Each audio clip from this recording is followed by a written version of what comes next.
Bismillahirrahmanirrahim. Assalamualaikum warahmatullahi ta'ala wabarakatuh. Alhamdulillah rabbil alamin, wassalatu wassalamu ala asyrafil anbiya wal mursalin wa ala alihi wa sahbihi ajma'in. Raditu billahi rabban bi islami dina bi Muhammadin nabiyya wa rasula. Allahumma salli ala sayyidina Muhammad wa ala alihi wa sahbihi ajma'in. Allahumma anta rabbuna wa rabbuhum wa qulubuna biyadik. فإنما تقدم أنت اللهم اغفر لنا ولهم اللهم اغفر لنا ولهم ربي زدنا علما يا عليم يا حكيم. InsyaAllah sambung Tanbihul Ghafilin Abilash As-Samarqandi, Fadilat umat Nabi Muhammad sallallahu alaihi wasallam, kelebihan umat Nabi Muhammad sallallahu alaihi wasallam yang seterusnya. Qala mu'alif rahimahullahu ta'ala, Nabi Adam alaihi salam berkata, sesungguhnya Allah telah memberi kepada umat Muhammad sallallahu alaihi wasallam 4 macam kemuliaan yang tidak diberikan kepadaku. Ini Nabi Adam sebut. Nabi Adam menyatakan umat Nabi Muhammad ada 4 kelebihan yang tidak ada pada Nabi Adam ataupun umat Nabi Adam alaihi salam. Yang pertama, menetapkan tempat taubatku di Mekah, sedang umat Muhammad sallallahu alaihi wasallam akan diterima taubat mereka di mana-mana tempat. Tempat taubat bagi Nabi Adam alaihi salam bersama dengan isterinya itu adalah di Mekah. Melakukan kesalahan, ini syariat Nabi Adam, berbeza dengan syariat kita. Setiap Nabi dan Rasul itu adalah berbeza syariatnya, tidak sama dengan kita, lain. Puasanya berbeza, solatnya berbeza, tapi ketauhidannya tetap sama kepada Allah Subhanahu wa taala. Jadi antara benda yang dimuliakan, diberikan kelebihan kepada umat Nabi Muhammad ni, kita boleh taubat dekat mana-mana sahaja. Asalkan bertaubat kepada Allah Subhanahu wa taala, tak perlu pergi Mekah. Mekah ni bukan tempat kita nak bertaubat, tetapi tempat yang paling afdal kita melaksanakan ibadah dan tempat untuk menunaikan kewajipan kita. Tapi orang nak bertaubat dekat mana-mana pun boleh. Duduk tengah, duduk cangkui, insya taubat kepada Allah Subhanahu wa taala, maka Allah ampunkan dosa. Duduk dalam disko, minum arak, duduk joget apa semua, tiba-tiba Allah campakkan hidayah, dia bertaubat kepada Allah Subhanahu wa taala, maka Allah terima. Di mana saja Allah terima bila cukup syarat. Apa syarat taubat?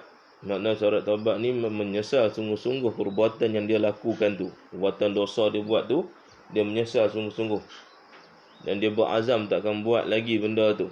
Sungguh-sungguh dia menyesal dengan perbuatan dia, dan dia berazam tak nak lagi buat, maka dia mohon ampun kepada Allah Subhanahu wa taala. Sungguh-sungguh mohon ampun. 3 benda ni je. Bukan suruh kita semayang. Semayang taubat itu seafdal-afdal perbuatan bertaubat.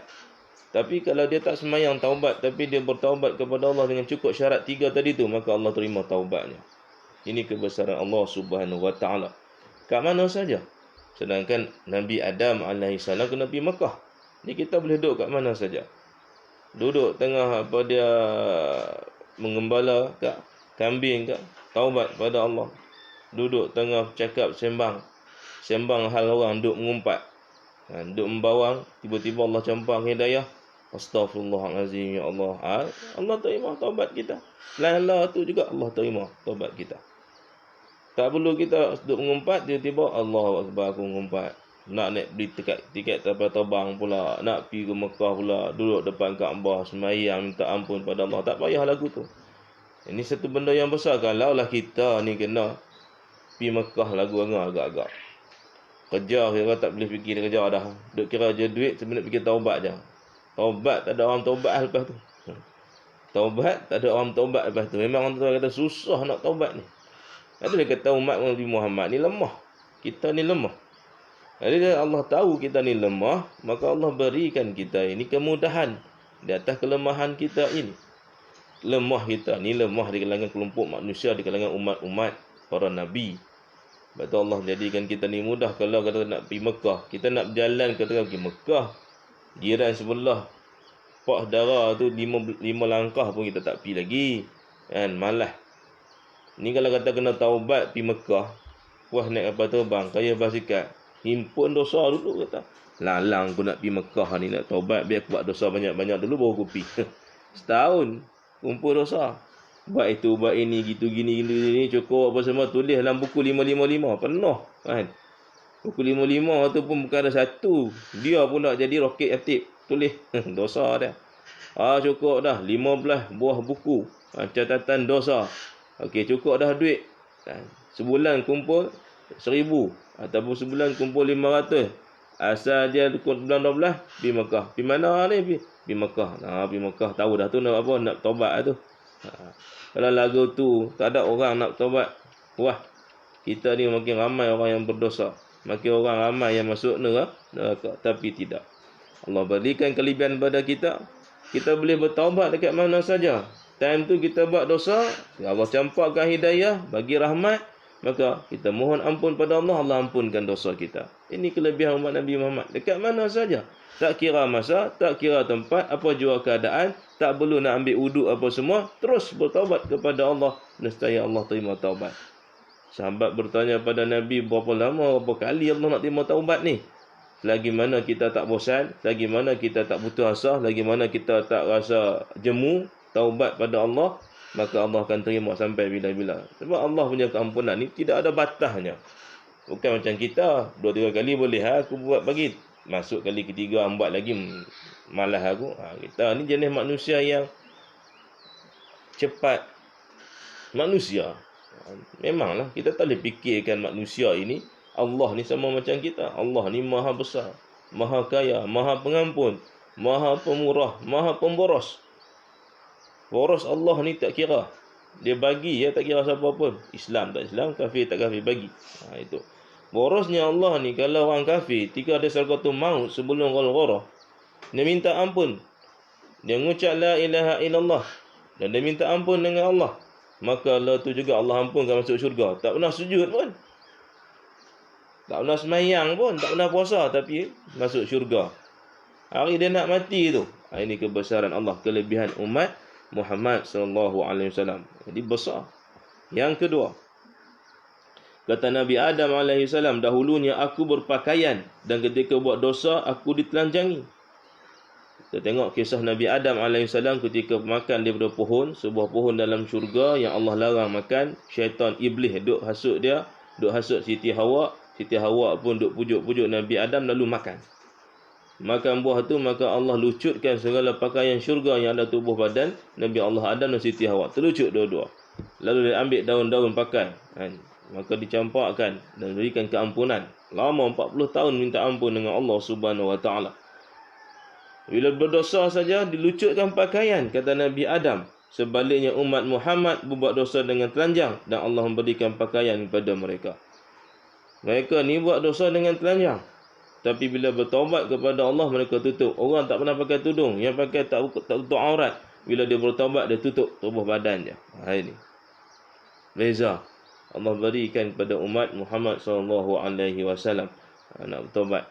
Jadi mohon, ini kebesaran Allah Subhanahu Wa Taala, kelebihan kepada umat Muhammad.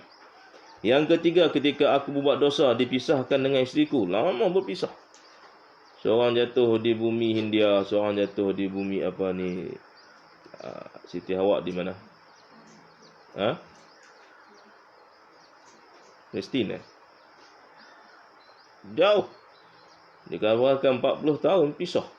40 tahun pisah. Nangis kedua-duanya. Menangis kedua-duanya, diriwayatkan tangisan yang mengalir daripada Siti Hawa itu terjadinya sebab air mata kan masih pedih. Terjadinya garam galian. Galian-galian. Wallahu alam, tidak mustahil di sisi Allah Subhanahu Wa Taala. Nak jadi pun boleh, nak percaya boleh, tak percaya boleh, bukan benda akidah. Adapun tangisan daripada Nabi Adam alaihi salam menjadi rempah ratus. Itu. Wallahu alam. Kalau benar, kebesaran Allah. Kalau tak benar pun, kebesaran Allah juga. Menangis dua-dua ini, berpisah. Bila melakukan dosa, Allah turunkan kedua-duanya ke bumi. Macam mana Allah turunkan tu, Wallahu alam, kita tak tahu. Lagu mana bentuk dia, jatuhnya kedua. Tak ada apa, siapa pun tak ada, dengan dua orang. Nabi Adam, Siti Hawa. Bayangkan 40 tahun pisah. 2 orang je tinggal. Ada 2 orang tu. Pertama kali jejak ke bumi. Nak buat apa? Tapi kebesaran Allah beri kepandaian kepada Siti Hawa dan juga Nabi Adam alaihissalam. Buat baju, buat macam-macam lah. Tapi umat Nabi Muhammad buat dosa dan tidak dipisahkan dengan isterinya. Kita ni, manusia umat Nabi Muhammad, buat dosa, tak ada siapa pun kena pisah. Cerai tu dia bengong dari sendiri je, ataupun takdirnya Allah begitu keadaan dia. Tidak mengikut peraturan-peraturan Allah, tidak mengikut syariat-syariat Allah itu, maka Allah pisahkan kemungkinan besar. Ataupun memang ditakdirkan, ya betahun tu saja. Dan kita tak terpisah. Kalau kata buat dosa, balik rumah, pisah. Tengok-tengok isteri tak ada kat rumah, dia buat dosa. Duduk dekat pejabat dia, gaduh dengan orang, buat dosa, gaduh, tikam lidah ataupun fitnah. Dia buat benda yang berdosa lah. Balik rumah isteri hilang. Ada macam tu. Mana isteri aku hilang? Tak ada. Allah dah pisahkan dia. Isteri duduk mana? Tak tahu pas mana lah. 40 tahun esok sampai. Tak sampai 40 tahun meninggal dulu dah. Tak jumpa. Kam cerai. Hilang. Tak ada macam tu. Ada elok.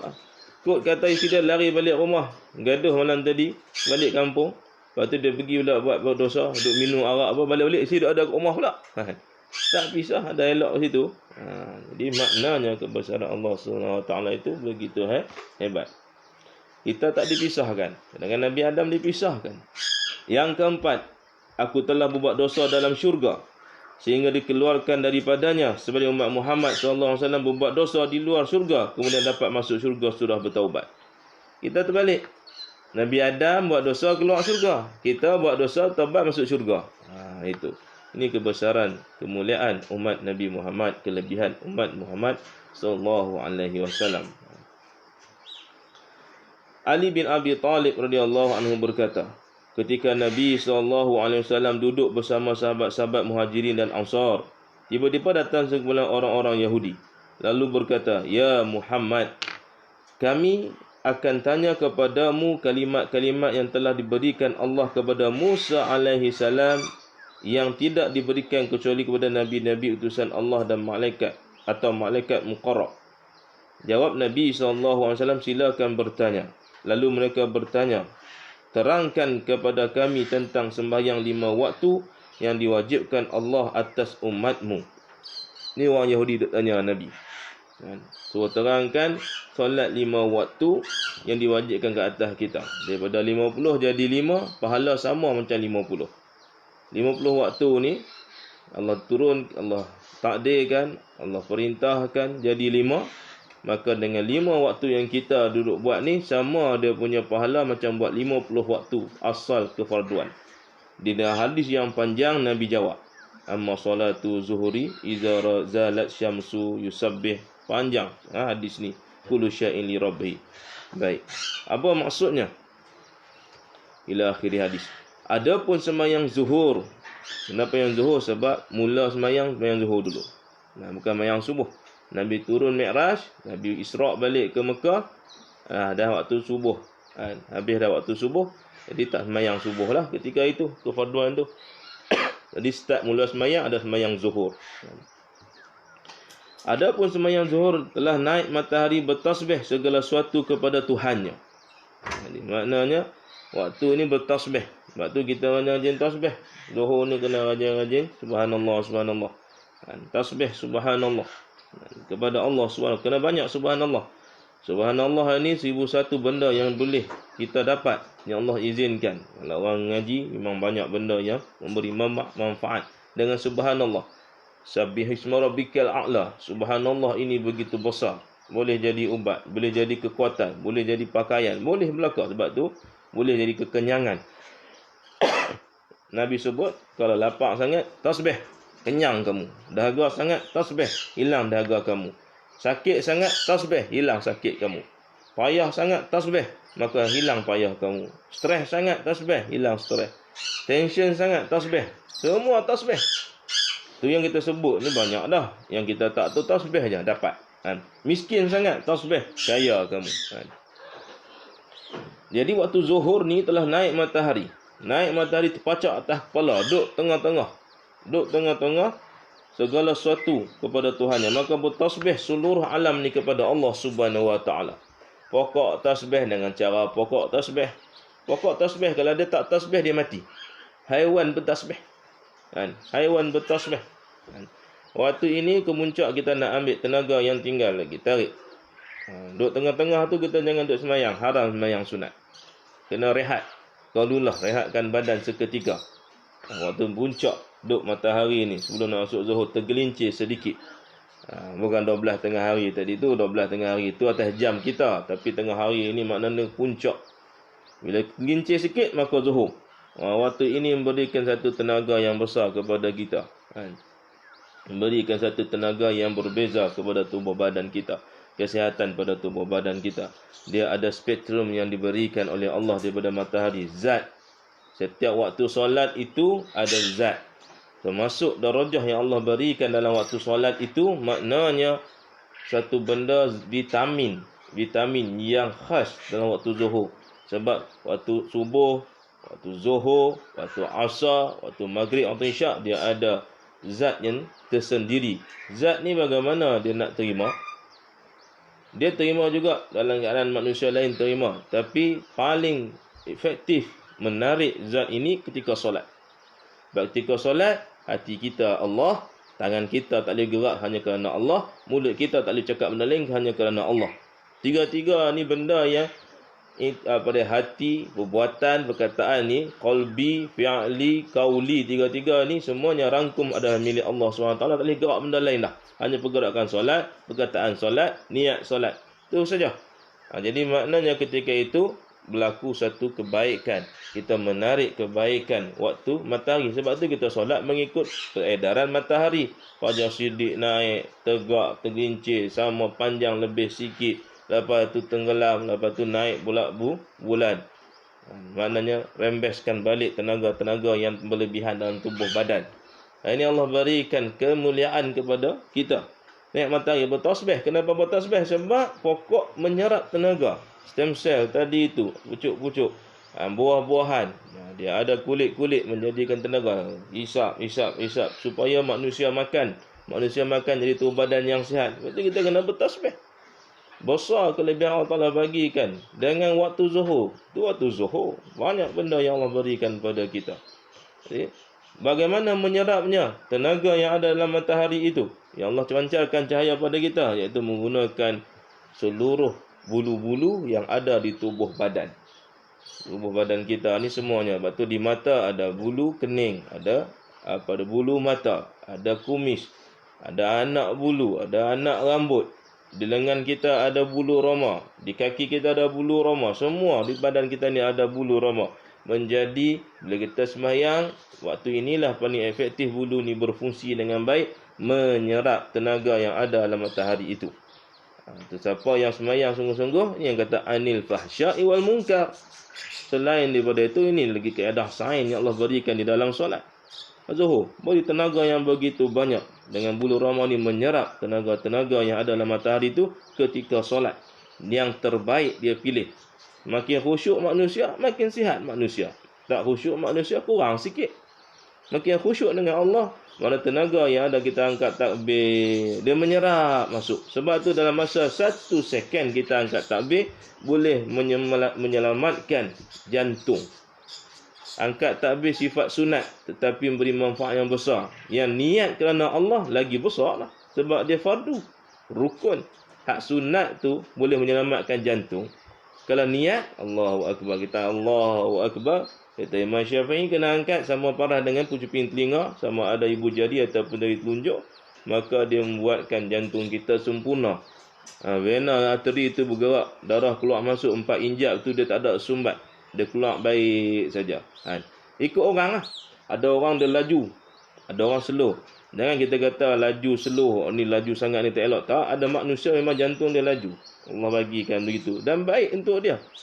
Kalau kita laju dia tak baik. Sebab dia berbeza-beza. Hukum doktor zaman moden, dia purata. Purata gini, kena macam ini. Tu purata. Hukum Allah dalam kitab Nabawi tak gitu. Mengikut orang. Orang ni lagu ni. Buat dia.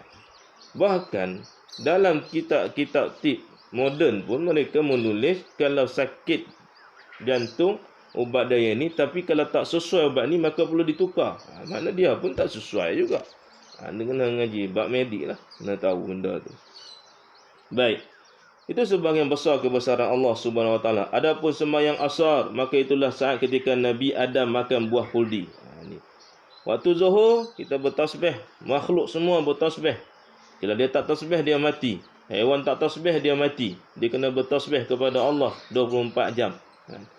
Adapun waktu zuhur ini waktunya makan buah khuldi. Nabi Adam makan buah khuldi. Jadi waktu asar ini adalah waktu baik untuk productivity, iaitu kuatkan sperma dan juga kuatkan ovari, kuatkan sistem peranakan dan kuatkan di situ. Siapa yang solat awal waktu, di situ.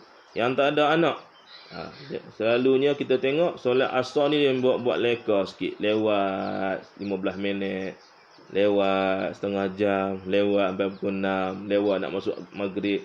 Dia jadi masalah. Kalau anak lahir pun takut jadi problem kan. Itu. Jadi waktu ini dia productivity, menguatkan sistem di sebelah perut ni kan. Tadi sistem di sebelah jantung, sistem sebelah perut ini. Itu anatomi badan kita tu yang Allah jadikan 5 waktu tadi.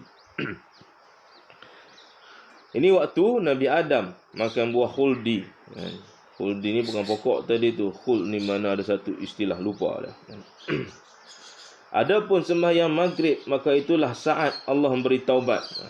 Maghrib inilah Allah memberi taubat, menerima taubat Nabi Allah Adam alaihissalam. Sebab tu waktu maghrib ni waktu yang terbaik kita melakukan solat, terutama solat berjemaah.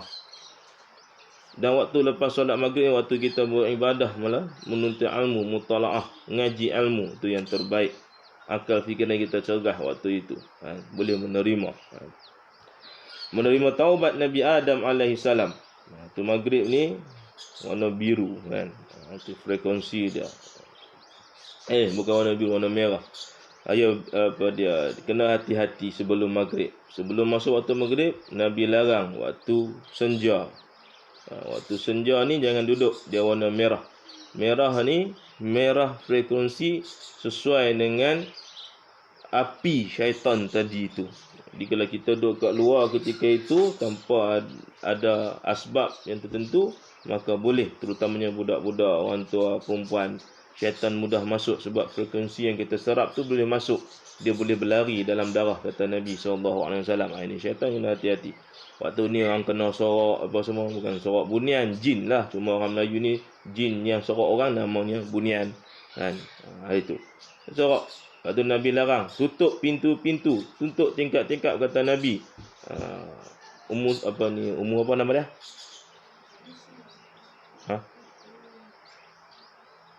Apa nama dia? Mata besar.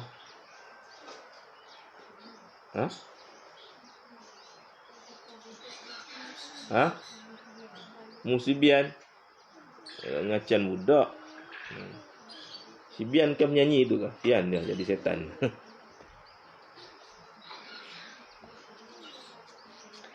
Di maghrib ni kena tunggu tutup. Semua jangan nak buka pintu, jangan buka tingkap, tutup habis. Masuk cepat-cepat. Waktu maghrib, waktu ni time syaitan redah. Dia duk main. Time dia dah mula start main lah. Waktu dia kerja sungguh-sungguh.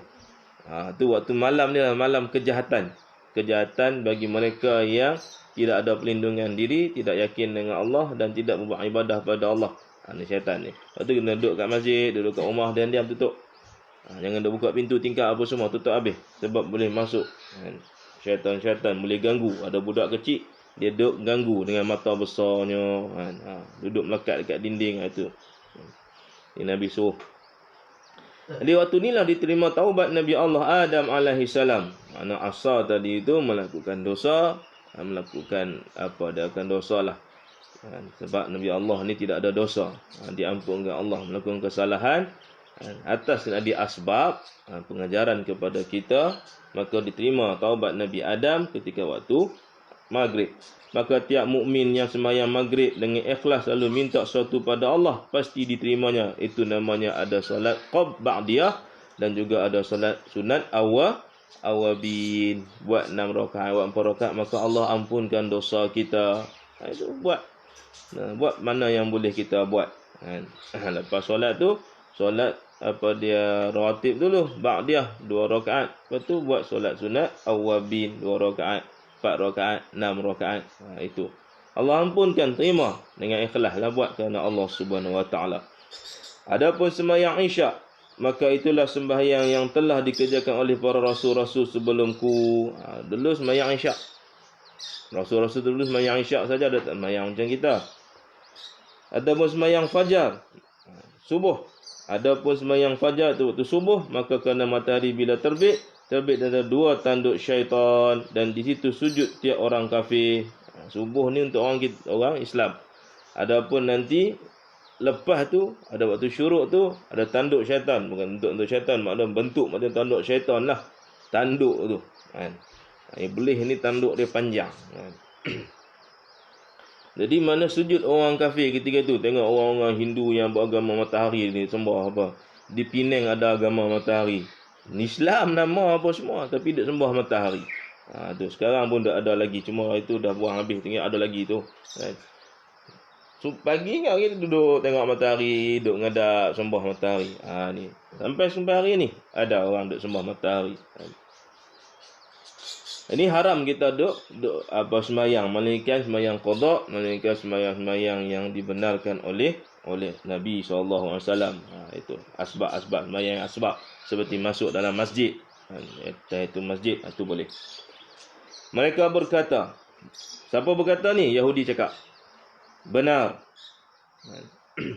Tambah sikit, waktu subuh ni, siapa yang sembahyang waktu ni, dia orang yang bagus. Silaturahimnya bagus, pergaulannya bagus. Jadi orang yang tak sembahyang elok waktu subuh ni, lewat ke subuh gajah, subuh dinosaur, subuh transformers ke, dia mudah dapat penyakit thyroid, mudah dapat penyakit ulcer, dapat penyakit macam-macam lah, batuk apa semua itu mudah. Dia hormon dia nak kawan tu kurang sikit, nak baik dengan orang tu kurang sikit, nak maafkan orang tu kurang sikit. Ni tubuh warna merah, warna biru muda, frekuensi dia. Dia punya spektrum dia. Jadi Yahudi berkata lagi, benar engkau ya Muhammad, maka apakah pahala orang yang sembahyang itu? Itu kata Yahudi ni, benar apa yang kamu sebut ya Muhammad, apa pahala orang yang sembahyang 5 waktu tadi tu? Jawab Nabi SAW, adapun sembahyang zuhur, maka pada saat itu nyalanya Jahannam, maka tiada seorang mukmin yang mengerjakan sembahyang itu melainkan diharamkan atasnya wak Jahannam pada hari kiamat. Jadi waktu zuhur, maka dinyalakan neraka Jahannam. Neraka Jahannam ni mula start menyala waktu zuhur, sampai sekarang tak henti-henti lagi lah duk menyala. Jadi orang yang sembahyang zuhur ni, maka Allah haramkan daripada wak. Wak ni apa? Ni yang kita duk guna atas muka bumi tu, wak dia lah. Dia rendam 14 petala laut. Rendam sekali, bawa keluar, rendam 2 kali. Wap tu ambil gunakan atas muka bumi ni yang kita. Tu pun panas tak kira dah. Tu neraka. Jadi tu yang kita duk guna. Duk masak, duk apa semua tu. Itu pun panas terlampau sangat dah. Jadi kita ni orang yang sembahyang zuhur, Allah lindung pada wap dia sekalipun. Adapun solat asar, maka itu saat Adam makan pohon, maka tiada seorang mukmin yang mengerjakan solat ini melainkan keluar di dosanya bagaikan bayi yang baru lahir dari perut ibunya. Jadi kita dihapuskan dosa. Maknanya kita solat asar sungguh-sungguh kerana Allah. Dan solat itu kita berdoa, kita mohon ampun sungguh-sungguh kepada Allah. Kita berdoa lepas solat, berzikir, berwirid, maka Allah ampunkan dosa kita. Seperti keluar daripada perut ibu. Kemudian Nabi SAW membaca ayat, jagalah waktu-waktu sembahyang, terutama sembahyang pertengahan. Adapun sembahyang maghrib, maka pada saat itu diterima taubat Nabi Adam. Ni orang kata sembahyang antara sembahyang yang afdal adalah subuh dan maghrib. Waktu ni terima taubat. Jadi kita bertaubat sungguh-sungguh kepada Allah Jalla wa'ala. Sembahyang pertengahan ini yang terbaik. Maka tiada seorang mukmin yang mengerjakan dengan ikhlas kemudian minta mana-mana kepada Allah, minta apa-apa saja kepada Allah melainkan diberikannya. Waktu kita kena minta apa-apa saja waktu maghrib ni kepada Allah. Sungguh-sungguh minta. Waktu inilah waktu yang kita mendapat kebaikan. Diterima taubat Nabi Adam AS. Maka waktu maghrib ini kita minta mohon kepada Allah apa yang kita nak. Itu ada solat sunat awabin, minta apa saja. Ikhlas lah. Yang paling penting ikhlas kerana Allah. Adapun sembahyang atamah isyak, maka kubur itu gelap di hari kiamat juga gelap, maka tiada seorang mukmin yang berjalan dalam gelap malam untuk sembahyang isyak berjemaah melainkan diharapkan oleh Allah dari terkena nyalaan api dan diberi cahaya untuk menyeberang di atas siratul mustaqim, sirat tadi. Dia orang sembahyang isyak, maka dia akan mendapat cahaya dalam kubur, cahaya di padang mahsyar. Sebelum padang mahsyar tu ada satu padang yang lain, hingga nak naik atas tiang sirat tadi pun ada cahaya. Ini orang yang sembahyang isyak, ya, dan sembahyang isyak tadi itu. Adapun sembahyang fajar, subuh, kita boleh niat saja aku solat fardu fajar pun boleh, saja aku solat fardu subuh pun boleh. Dalam solat sunat saja aku solat sunat, saja aku solat fajar. Bila solat fajar maknanya solat sunat. Tapi kalau solat fardu fajar, solat subuh. Itu beza tu. Jangan tersalah pula niat tadi tu. Saja atas saja minta apa? Aku solat fajar. Maksudnya sunat rawatib. Adapun aku solat fardu fajar, tu solat subuh. Payah ustaz, payah aku solat fardu subuh. Sebab fardu tu ta'arud kena sebut. Kena niat hati. Kalau tak ada ta'arud tak sah niat. Adapun sunat tak perlu ta'arud. Siapa yang mengerjakan solat fajar, maka tiada seorang mukmin yang mengerjakan 40 hari dalam jemaah melainkan diberi oleh Allah akan 2 kebebasan. Ini kita jelas Nabi selalu sebut. Nabi ada hadisnya. Siapa yang solat subuh 40 kali takbir bersama dengan imam dalam berjemaah akan dapat 2 pelepasan. Apa dia? Kebebasan daripada neraka jahanam dan juga kebebasan daripada nifak, sifat-sifat munafik. Ni enggak takbir bersama dengan imam. Jadi kena rajin solat. Jadi orang yang selamat masuk syurga. Maka orang Yahudi berkata, benar engkau ya Muhammad. Dan mengapakah Allah mewajibkan puasa 30 hari atas umatmu? Tanya lagi, kenapa kena puasa 30 hari? Umat lain tak ada macam ni, tapi umatmu ada pula puasa 30 hari. Maksimal lah. Minimum 29 hari. Jawab Nabi SAW, ketika Adam makan dari pohon yang dilarang itu, maka makanan itu tinggal dalam perut selama 30 hari. Sebab apa? Makanan itu tinggal dalam perut 30 hari. Buah tadi tak tahulah rupa buah tu macam mana. Buah tu tinggal tak hadam selama 30 hari dalam perut Nabi Allah Adam dan Siti Hawa. Maka Allah menjadikan atas turunnya Adam lapar 30 hari. Nabi Adam tu atas muka ni lapar 30 hari. Sebab benda tu dah ada dalam perut lagi, iaitu buah tadi itu. Dan izin untuk makan malam itu sebagai kurnia Allah pada makhluknya. Dan malam tu kita makan sebagai kurniaan Allah. Satu kebesaran Allah, satu keizinan daripada Allah, boleh makan. Sebelum itu tak boleh makan. Dan sebelum itu juga waktu maghrib saja makan. Masa isyak dah tak boleh makan. Ada satu riwayat wallahu alam disebut dalam kitab, sebut ulama, kefarduan puasa itu bermula subuh sampai isyak, maghrib, makan waktu maghrib sampai isyak. Lepas pada isyak dah tak boleh makan dah. Begitu. Itu maknanya satu hari seorang sahabat dia kerja, balik lewat sampai isyak. Jadi dia tak boleh nak buka sebab dah habis waktu buka, waktu makan. Esok dia kena pergi kerja balik. Waktu dia balik lewat juga tak boleh buka lagi. Jadi lapar, letih, sakit. Ngadu dengan Nabi, maka disyariatkan pula waktu makan itu start maghrib sampai subuh. Itu. Wallahu alam.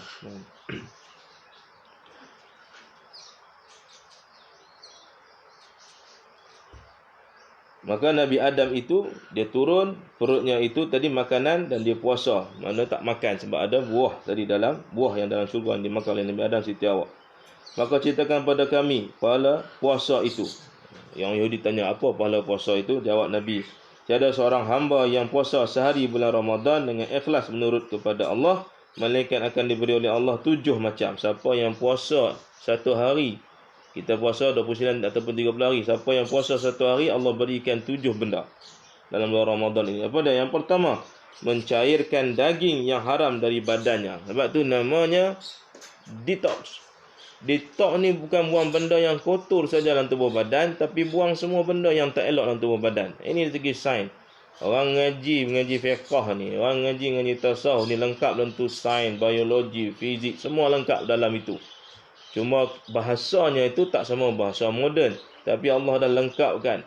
Sebab tu ulama dulu cerdik dalam bab sains, fizik apa semua. Dia tak belajar pun pergi sekolah macam kita, tapi dia pun alim, lebih alim pada orang sekarang lagi. Ulama pula, cendekiawan, saintis barat ni, mereka ni semuanya rujuk kepada umat Islam. Ini diakui, cuma mereka ni kadang-kadang sombong, nak claim dia orang punya sendiri. Kita pun seronok, ni daripada barat, asal barang daripada barat kita seronok. Kadang-kadang itu umat Islam punya, bagaimana berlakunya penindasan, bagaimana tentera Mongol tadi masuk. Tapi mereka ni kalah juga pada umat-umat yang duduk, iaitu tentera-tentera Mamluk di bumi Mesir, Afrika tu. Kalah. Tentera Mamluk ni, satu orang dia 4 kuda. Kita satu kuda tak naik. Dia berlari kuda. Bukan naik atas kuda tu naik, turun. Tak. Kuda tengah berlari tu, dia ada 4. Seorang tentera, seorang panglima, seorang dia punya askar. Kuda tu 4 berlari. Dia naik kuda ni. Dia nampak kuda ni slow, dia naik diri, dia loncat duk kuda sebelah pula. Nampak kuda sebelah ni slow, dia naik pula kuda, loncat pula kuda ketiga. Duk gilir. Ini kehebatan mereka. Itu kita naik motor 2, lerbah kat situ dulu, tak loncat. Kan? Naik basikal belum kayuh. Lerbah dulu dah. Ini orang Allah berikan kelebihan pada mereka ini. Jadi orang yang puasa cairkan lagi benda yang haram tu Allah bagi puasa. Nabi Allah larang makan buah yang kita sebut khuldi tadi itu. Jadi dalam perut tu nak cairkan dia 30 hari. Itu Allah 30 hari itu lengkaplah tubuh badan kita. Kita nak buang semua dalam tubuh badan kita. Itu satu. Dari segi sains banyak lagi nak bicara. Nombor 2, mendekatkan kepada Allah. Mendekatkan maksudnya rahmat Allah dekat dengan kita. Ya, rahmat Allah dekat dengan kita.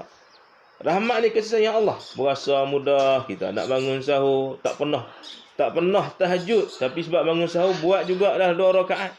Tak pernah witir, tapi solat tarawih witir jugalah.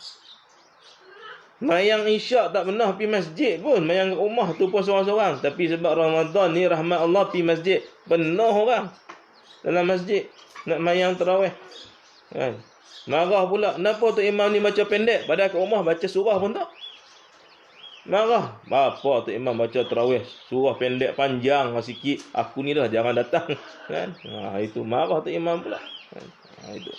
Jadi Allah berikan rahmatnya, banyak lagi lah rahmat makan, nikmat makan. Kan? Itu rahmat Allah. Yang ketiga, diberi oleh Allah sebaik-baik amal. Baik ni amal kenapa? Puasa ni Allah yang balas. Tak tahu berapa banyak Allah nak balas. Amalan yang kita lakukan dalam puasa ni dilipat gandakan begitu banyak. Solat sunat saja macam solat fardu pahala aja. Solat fardu tak kira lagi ya. 700 kali ganda satu kita sedekah. Lagi banyak pada itu. Ini banyak. Yang keempat, diamalkan dari lapar dan haus. Orang yang puasa, yang beriman, dia tak rasa lapar haus. Dia jadi kuat, jadi bertenaga. Itu sepatutnya. Sebab buang benda tak elok. Sebab tu orang gastrik, waktu dia tak makan lain bulan Ramadan, dia tak niat puasa sunat pun. Jadi waktu lain tu, kalau kata dia kena makan 7 pagi, 8 pagi, tapi dia tak makan pukul 11, dia akan gastrik, menggigil badan, sakit. Sebab tak makan. Tapi bulan-bulan Ramadan, gastrik dia boleh hilang. Kenapa? Kerana dia niat malam tadi, aku niat puasa esok hari bulan Ramadan tahun ini, fardu atas aku kerana Allah Ta'ala. Niat tadi itu, sampai maghrib lagi tak ada rasa gastrik. Kerana apa? Kerana kita berniat. Maka hypothalamus beri satu arahan kepada modula membagi arahan pada liver, hati pun mula jadi proses cari mana tempat. Liver ni ada lemak. Kita ada di liver ada apa benda? Ada batu dalam apa panggil? Empedu. Empedu tu tempat simpan lemak. Jadi lemak yang duduk empedu tu, jadi hati buat proses, beri tenaga pada tubuh badan. Sebab tu tak ada rasa gastrik. Tapi kalau yang gastrik teruk, itu bukan gastrik dah, dia ada satu nama lain. Cuma kita perubatan moden sebut gastrik teruk. Tapi kalau minor gastrik ni, takat menggigil, teruk juga tu. Tapi bila dia niat yang sebenar, ikhlas kerana Allah, hilang. Sebab tu antara nak ubat gastrik, puasa. Tak makan lah ustaz. Hang tak buat lagi. Hang tak tahu the power of niat macam mana. Orang tak ngaji, orang jahil mana rasa susah. Tapi orang yang ngaji, orang yang faham, medik ni tak perlu kita masuk universiti. Allah susun medik lama dah. Masuk universiti ni nak tambah, nak tahu sebagai satu benda tambahan, perhiasan. Cantik. Tapi Allah susun lama dah. Ngaji kitab-kitab yang Allah mak susun dulu lama lagi dah. Orang puasa hilang gastrik. Tak hilang enggak gastrik, tak nak puasa, cari ada ubat lain lagi kita bagi. Alam ini banyak Allah berikan. Itu. Yang kelima, diringankan bagian siksa kubur. Ini kelebihan orang yang puasa Ramadan. Yang keenam, diberikan oleh Allah cahaya pada hari kiamat untuk menyeberang siratul mustaqim.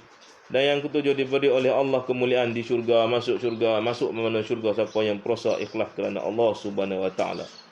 Dan akhirnya mereka berkata, benar ya Muhammad, maka berikanlah kepada kami kelebihanmu terhadap semua para nabi-nabi SAW.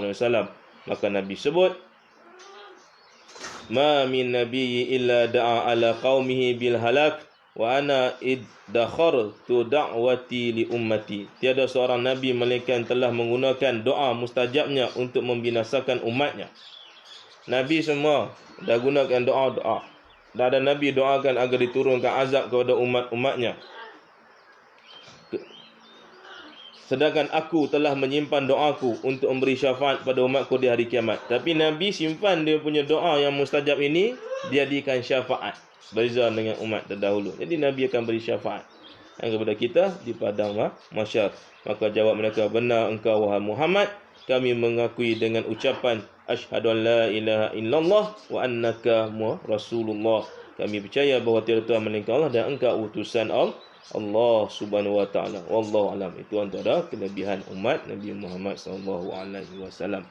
Yang baik daripada Allah, yang lemah itu daripada diri sendiri dengan izin Allah Subhanahu wa taala. Jazakumullahu khairan jazak. Assalamualaikum warahmatullahi taala wabarakatuh. Bismillahirrahmanirrahim. Alhamdulillah wal maghfirah wal barakah. Wassalamu ala nabiyyina wa faqihna fi din wa bi ta'wil. Rijana mungkin masalatina wa min zuriyatina wa bana taqabbal. Alhamdulillah rabbil alamin.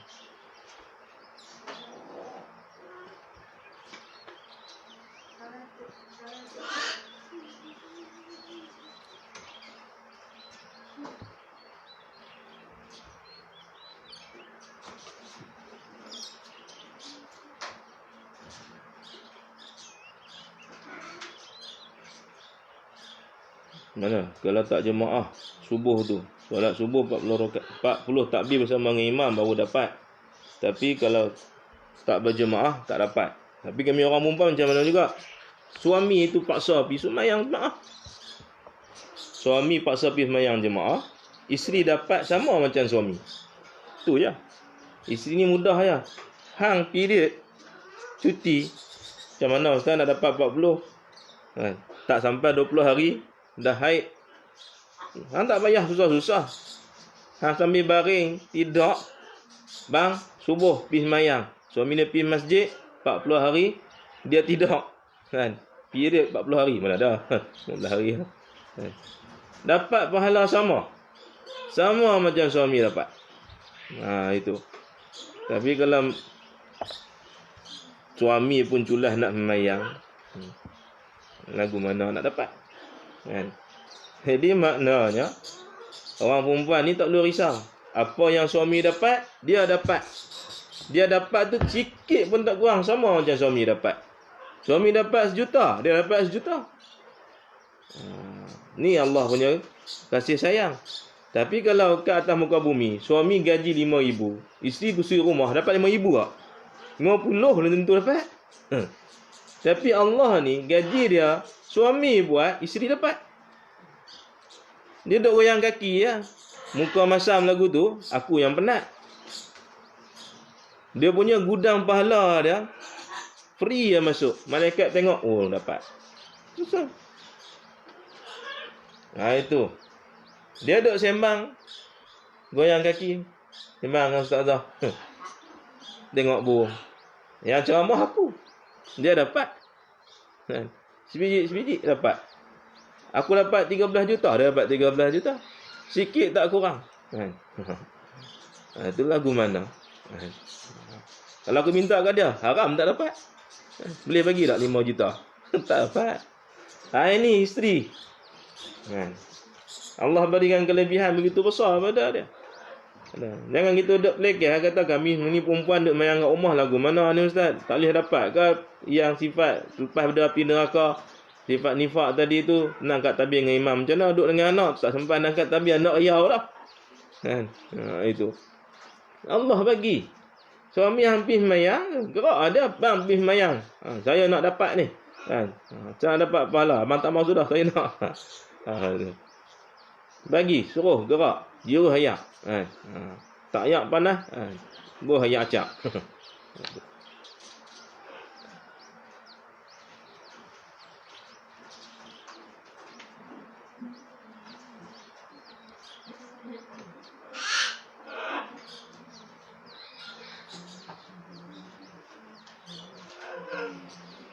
Solat sunat rawatib ni bukan 2 rakaat. Lepas isyak ni ada 4 rakaat. 4 rakaat lepas isyak. Maka pahalanya itu Allah bagi memang besar. Solat rawatib ni tampung kelemahan-kelemahan yang tak khusyuk dalam solat sunat. Dalam solat fardu. Jadi tampung. Kita tampung dengan solat rawatib. Solat rawatib ba'da isyak ni banyak. Saya pun tak ingat apa kelebihannya, tapi besarlah kelebihannya. Kalau pernah kata sebut macam Lailatul Qadar, ya memang ada disebut begitu. Pahalanya Allah ni beri kelebihan tu besar. Jadi tak perlu kita duk risau apa-apa. Mayang je lah. Mayang saja. Bangun lepas isyak doa, bangun. Tak baca surah pun tak apa, baca Fatihah saja. Tak ada masalah, tak ada siapa larang baca. Itu. Kalau suami buat maksiat, macam mana? Suami buat maksiat, dia tak dapat dosa. Malaikat dia buat maksiat sama dengan suami, baru dapat dosa. Bang pilah buat maksiat, duit kita tak ada, pi yang meragut, tu sama-sama dosa. Suami duduk buat motor, dia bonceng ke belakang, dia ragut. Itu dosa. Tapi suami keluar pergi buat dosa, isteri kat rumah tak buat dosa, semayang, tak dosa. Ini Allah punya kasih sayang yang ada pada umat Nabi Muhammad. Suami buat pahala, isteri dapat pahala. Suami buat dosa, isteri dapat pahala. Isteri tak dapat dosa. Patutnya kena sama kalau ikut logik akal. Tapi logik tak boleh guna pakai dalam bab ni. Manusia ni logik dia. Bagi manusia logik. Ada logik, ada tak logik. Ada relevan, tak relevan. Ada possible, impossible. Itu manusia. Hukum manusia ni zahir. Allah ni tak ada macam tu. Dia maha kuasa yang kita tak tahu. Ilmu Allah ni. Jadi kalau suami buat pahala, isteri dapat pahala. Dan isteri pula galakkan suami buat pahala, dia pun berlipat kali ganda dapat pahala. Tapi kalau suami buat dosa, dia tak dapat dosa tu. Melainkan dia galakkan suami dia. Galakkan itu sebab dia suruh. Itu baru dapat dosa sebab dia suruh. Tapi kalau dia suruh, suami pergi buat dosa, dia hanya subhat saja. Dosa yang suami buat tadi, dia tak tanggung. Itu. Ini kemuliaan seorang isteri. Wallahu a'lam.